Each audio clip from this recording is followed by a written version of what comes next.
ગુજરાતમાં રાજકારણ ગરમાયું છે ત્યારે આ બધાની વચ્ચે બનાસકાંઠાના ડીસાના ભાજપમાં આંતરિક વિખવાદ હોય તેવું પણ સામે આવ્યું હતું।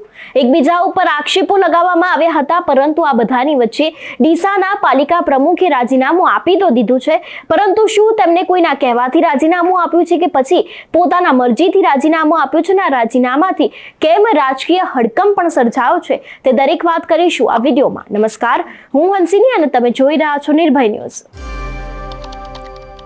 બનાસકાંઠાના ડીસાના ભાજપમાં એક બાદ એક આંતરિક વિખવાદો સામે આવી રહ્યા છે। આ બધાની વચ્ચે પાલિકા પ્રમુખ સંગીતાબેન દવે છે, તેમને રાજીનામું તો આપી દીધું, પરંતુ તેમના રાજીનામું આપવાની સાથે જ અનેક એવા વિખવાદ પણ સર્જાયા છે। આજે તેના વિશે જ વાત કરવાની છે કે સંગીતાબેને રાજીનામું આપવાની સાથે શું વાત કરી હતી અને તેમને કેમ અચાનક આવી રીતે રાજીનામું આપ્યું હતું તે પણ એક સવાલ છે।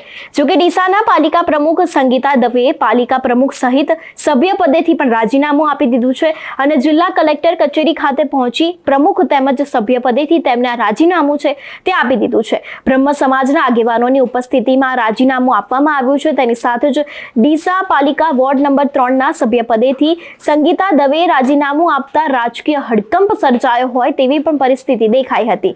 સંગીતાબેન દવે છે તેમને પીએમ, ગૃહમંત્રી સહિત CR પાટીલને પણ લેખિતમાં રજૂઆત કરી છે અને ડીસા ધારાસભ્ય પ્રવીણ માણી દ્વારા ધમકીઓ આપી નગરપાલિકામાં કામ ન કરવા દેવાની રજૂઆત પણ કરવામાં આવી છે।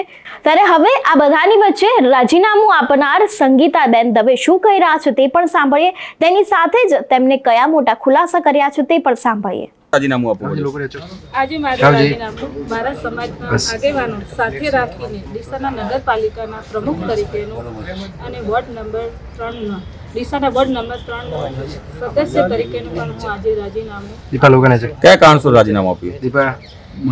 ડીસા નગરપાલિકામાં જ્યારથી મેં ચાર્જ સંભાળે છે ત્યારથી આજ સુધી મને કંઈ કામ કરવા ડીસાના વિકાસ માટે કંઈ કામ કરવા દેતા નથી અને મને એક મહિલા તરીકે મને ધારાસભ્યશ્રી અને એમના મળતી કોર્પોરેટ તરીકે મને ખૂબ જ ત્રાસ આપવામાં આવે છે।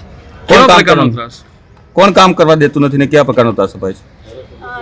જ્યારે ત્યારે હું પહેલા દિવસે જ્યારે મેં ચાર્જ સંભાળ્યો ત્યારે પણ હજી મને મેન્ડેટ મળ્યો નગર પ્રદેશમાંથી, જ્યારે મને મેન્ડેટ મળ્યો ત્યારે પણ મારા સભ્યપતિ કેમ આપવું પડ્યું? કેમ રાજીનામું પડ્યું સભ્યપતિ?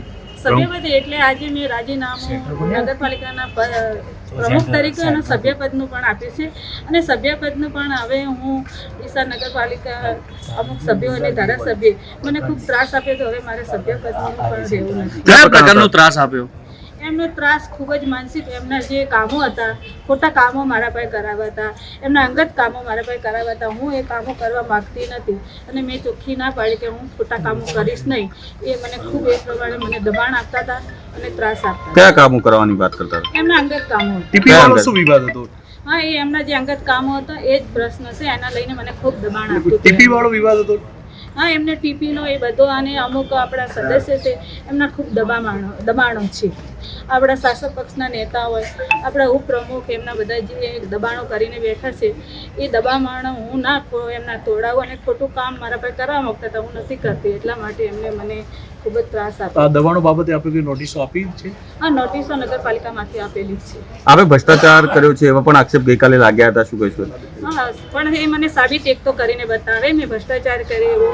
અને હું બીજું પણ કહેવા માગું છું કે મેં જ્યારે હું બોલી હમણાં આગળ એ રીતનું મને પ્રદેશમાંથી જ્યારે મને મેન્ડેટ આપ્યો CR પાટીલ સાહેબે ત્યારે પણ હજી મેં ચાર્જ પણ નહોતો લીધો, ત્યારે જઈને એમને રાજીનામા જિલ્લામાં ધરી દીધા હતા।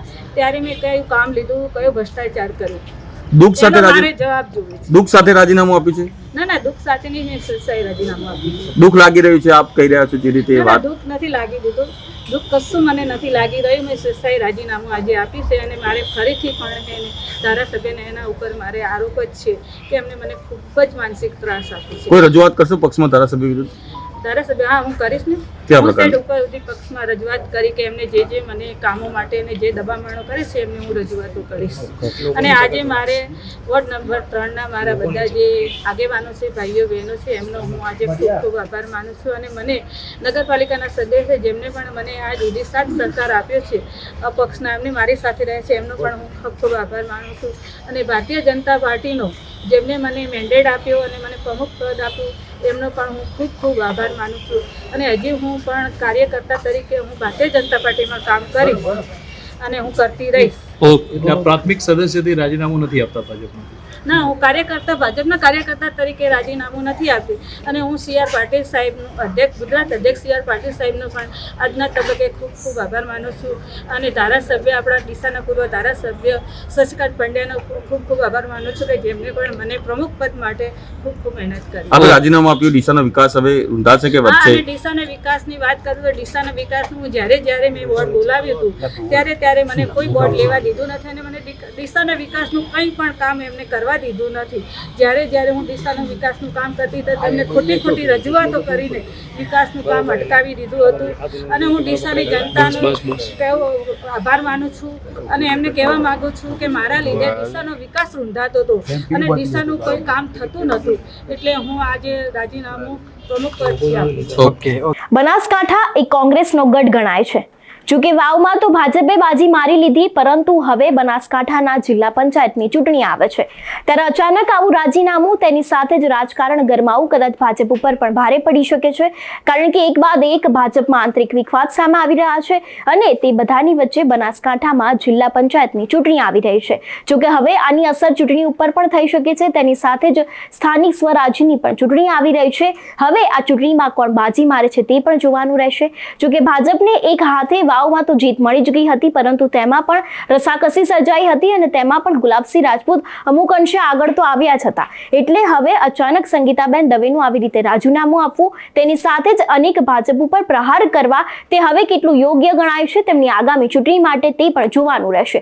જોકે અત્યારે હાલ તેમના રાજીનામાથી સમગ્ર રાજકારણમાં તો ભૂકંપ આવ્યો જ છે, તેની સાથે તેમને અનેક એવા આરોપો પણ લગાવ્યા છે. ત્યારે આ વિષયને લઈને આપનું શું માનવું છે અમને કમેન્ટ કરીને ચોક્કસથી જણાવજો. સાથે જ નિર્ભય ન્યૂઝને લાઇક, શેર અને સબસ્ક્રાઇબ કરવાનું ભૂલશો નહીં. નમસ્કાર.